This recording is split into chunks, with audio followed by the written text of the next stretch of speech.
update. So, maybe I'm out tomorrow, maybe I'm not. I have to go to the bank, see if on Wednesday or Thursday they'll let me take out the money. Rent is due today, so and it's in the district court. They said the sheriff has already filed against us, so he could be here tomorrow to throw me out, or he could throw me out Thursday. Thursday morning, I'll go out early and try my best. Go to ATM that allows 300 or something like that. I don't know. But I guess I was gonna give you a design plan, more information that you might be confused about. So I had a buddy where we used to build stuff in his backyard when I was in my early 20s. And one thing that was cool, just like when I was younger, my next door neighbor, the 2000 psi cannon with a wide tube he had. But then we also ordered, well, the flamethrower worked, but I wasn't there when he ran it. But he took a video and it was pretty cool. So we bought this 40 at the time. I think it was 50, but you can get them for 40 now on Amazon or anywhere, Walmart. But what it is it's just a car washer, a pressure washer for a car. But there is no hose to hook up to a hose. Instead, you get a drill battery that goes on this pressure washer. It has a small tube on the end, and then it has another tube that sucks up water. So, and you put that in a bucket. So, if you look at the pressure washers with the pictures that have the suction for the bucket, where you'll see the tube come out, the bottom, go in the bucket, and then you can also screw on the soap on the front. So, let's say you wanted to make a flamethrower. He used pure gasoline and he didn't use any tanks. He just threw gasoline in a bucket, put the tube in, set up a big giant match thing. Well, it's actually a Zippo stick combo, and smaller stick though. But anyways, on the end, lit the Zippo. I don't know if he dipped the tip or not. But anyway, so there's a flaming piece on the end. There's a tube coming out into a bucket. Now, normally the bucket is filled with soapy water, or you fill the bucket with hot water and you put the soap attachment on. But instead, he just did the soapy water where you put the tube in the bucket, because this is the ones that you don't add. They're portable. You keep them in your trunk. You can use them in the middle of the desert.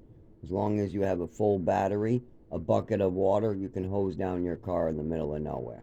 That's what it's for. It has a rechargeable battery like a drill. It has a big rubber tube that comes out of it. You put the rubber tube into a bucket, and then he took the video showing the bucket, the drill, and then he lit the match, hit the trigger, and he had a flamethrower. Now, it only probably got 3 feet, 2 feet, something like that. But it was some scary shit. But that wasn't the scariest shit.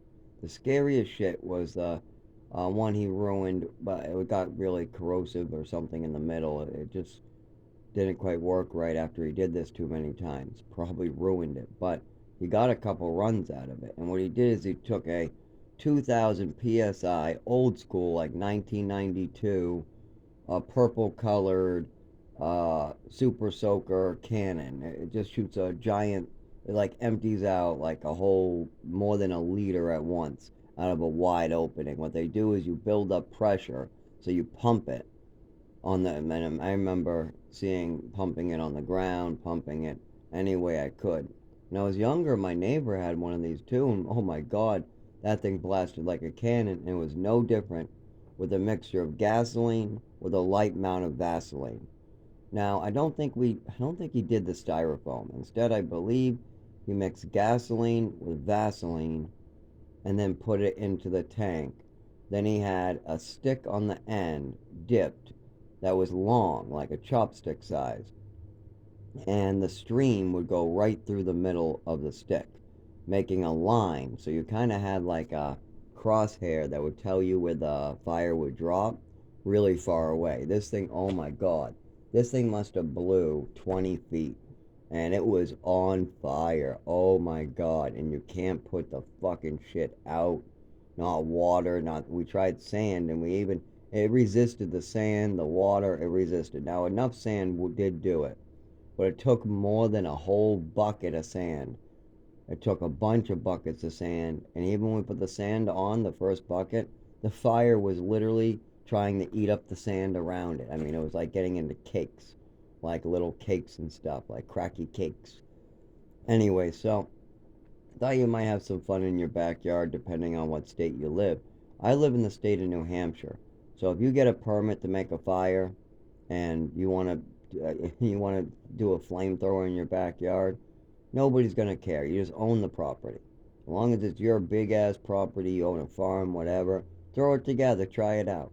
But you're going to ruin the squirt gun, by the way. You can still buy a 2000 psi for like $70, $100 online. They don't make them like that anymore. But that was a cool one. Anything that has a wide opening can take the. It's not super thick. I mean, it's not like he added a lot of Vaseline, like a 50-50, and he didn't do the styrofoam, I'm pretty sure. Because it didn't look like the styrofoam would go through the valve. I doubt it. I think it was a Vaseline gasoline mix. But anyways, so yep, that was pretty interesting in my lifetime, helping him build. I built the squirt gun, by the way. I made up the plans of it. He just gave me the materials. So that was pretty cool. But he was part of it. He mixed the fluid together. You know what I mean? Like, so that's good. I'm the one who knew Vaseline could be mixed with gasoline to make a different type of napalm. Everybody thinks styrofoam. It melts in gasoline. Just you can use kerosene or gasoline. Just take the styrofoam and dip it in, and it will melt. Everybody says that. Everybody knows that. Everybody in jail knows that. Every cop knows that. Every fireman, everybody knows that trick. But do they know that petroleum or Vaseline, petroleum waste? By the way, did you know Vaseline was just some gunk that was coming out of the oil wells that people were rubbing on their wounds? And then somebody said, huh, why are we wasting all that shit? Maybe we could sell it. I'm not kidding. They just walked up to the oil rig, saw a bunch of oil rig workers putting this gunk that's coming out of the valve on their hands and said, well, that's waste. Let's sell it. Back in the day, you didn't need approval. You didn't need to go through hoops to sell something like a Vaseline that's never. Today, if you wanted to sell a waste product that was made from gasoline or something like that, you would have to go through regular. You would have to. Oh my God. Okay. You have to go through a lot of studies and you have to go through a lot of tests. You'd have to go through human trials and things. Back then, you see a bunch of workers sticking some grease from a metal pipe that's going deep in the ground on their skin, and you say, perfect, let's sell it.